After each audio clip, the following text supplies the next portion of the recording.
আলু দিয়ে তৈরি করে দেখাবো আজকে মজাদার একটি ইউনিক রেসিপি, যা আপনারা চাইলে চায়ের সাথে খেতে পারেন। আর বাচ্চাদের টিফিনে বাচ্চারা খুবই পছন্দ করবে। দেরি না করে রেসিপিটি শুরু করা যাক। প্রথমেই আমি নিয়ে নিব 3টি মিডিয়াম সাইজের আলু, সেদ্ধ করে নিয়েছি। এখন আমি আলুগুলোকে ভর্তা করে নিচ্ছি। আপনারা কে কোথা থেকে আমার এই ভিডিওটি দেখছেন অবশ্যই কমেন্ট করে জানাবেন। আমি আপনাদের সবার কমেন্টের উত্তর দিব, কারণ আপনাদের কমেন্ট পড়তে আমার অনেক ভালো লাগে। এখন দিব মরিচের গুঁড়ো, এরপর দিয়ে দিব লবণ, তারপর দিয়ে দিচ্ছি চালের গুঁড়ো। এরপর এই সবগুলোকে আমি একসাথে ভালোভাবে মেখে নেব। আপনারা চাইলে হাতের সাহায্যে কিংবা চামিচ দিয়েও মেখে নিতে পারেন। সবগুলোকে একত্রে সুন্দর করে মাখা হয়ে গেলে আমি 2 ভাগ করে নিব। এক ভাগ দিয়ে আমরা এখন তৈরি করব, আর অন্য ভাগ দিয়ে আমরা পরে তৈরি করব। এখন একটি চপিং বোর্ডে আমি নিয়ে নিলাম সামান্য পরিমাণে তেল। তেলটি চারিপাশে আমি ভালোভাবে মেখে নিব। মেখে নেওয়া হয়ে গেলে আমরা এইখানে আলুর মিশ্রণটিকে হাত দিয়ে ভালোভাবে মেখে নিব। এই নাস্তাটি চাইলে আপনারা চায়ের সাথে বিকালে কিংবা বাচ্চাদের টিফিনে দিতে পারেন। বাচ্চাদের টিফিনে দেওয়ার জন্য আপনাদেরকে ঝাল কম দিতে হবে, যেহেতু বাচ্চারা খাবে, বাচ্চারা বেশি ঝাল খেতে পারবে না।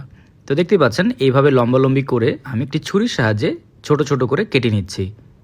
কাটা হয়ে গেলে আমরা এগুলোকে আলাদা করে ফেলব। তারপরে আমরা একটি কাঁটা চামচ নিয়ে নিব। কাঁটা চামচ নিয়ে ঠিক এইভাবে আমরা আস্তে করে চাপ দিয়ে আমরা একটি ডিজাইন করে নিব।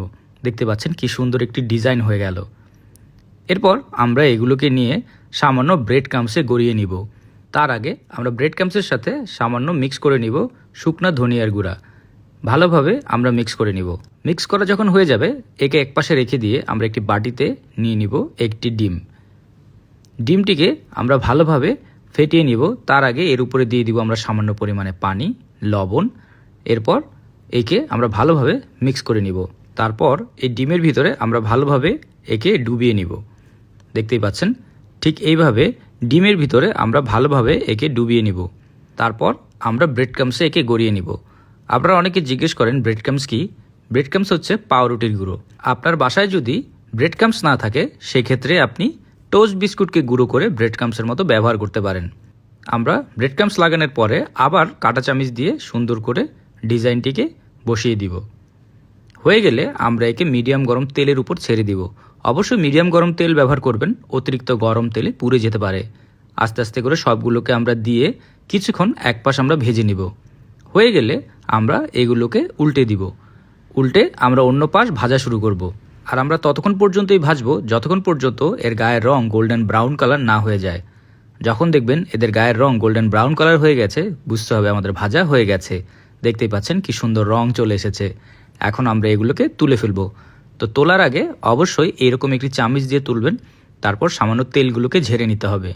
তো দেখতেই পাচ্ছেন খুব সহজেই আমরা ঘরে আলু দিয়ে একটি বিকালের নাস্তা তৈরি করে ফেললাম। এরকম মজার মজার রেসিপি পাওয়ার জন্য টোস্টেড বাংলা পেজকে অবশ্যই ফলো করবেন। আর ভিডিওটি যদি আপনাদের ভালো লেগে থাকে, একটি লাইক অ্যান্ড শেয়ার করতে ভুলবেন না। সবাই ভালো থাকবেন।